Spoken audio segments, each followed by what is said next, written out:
Hey friends, just popping in and wanting to share Kiki the Chick from the Woobles Learn to Crochet Kit for Beginners. I shared this in a live a few weeks ago and I've been wanting to share a quick review. Let's see what's inside. It's saying all materials are included and pretty much everything you need. They have a video tutorial to go along with it. Let's check it out.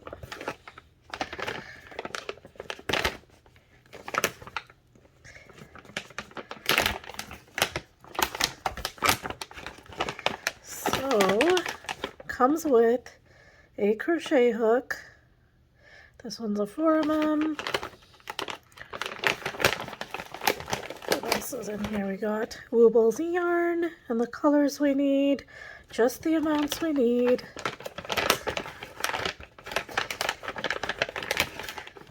This is so cute. Absolutely love it. Instructions inside. Ooh, so cute. A little bit of black. Kiki. Cutest little Kiki.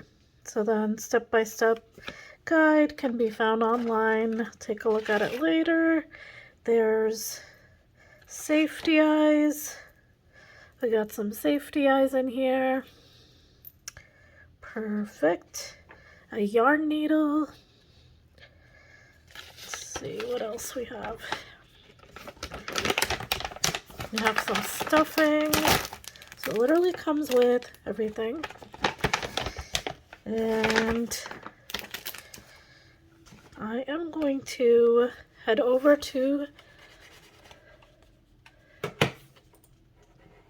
the website to go see the instructions. When you look in the center, it comes with a pre-started piece. So there's a bunch of, stitch markers and almost a round. So like the first round. So I'm going to work on it. I'm going to watch the videos and I will report back to you guys and show you the... Thanks for joining, and here is Kiki the Chick all completed. Super cute and really easy to follow along. I would highly recommend this kit if you've been wanting to try crochet for the first time. They have done a great job breaking everything down step by step. It's a really fun kit and super cute, and there's a lot of different animals to choose from. Alright, thanks for watching.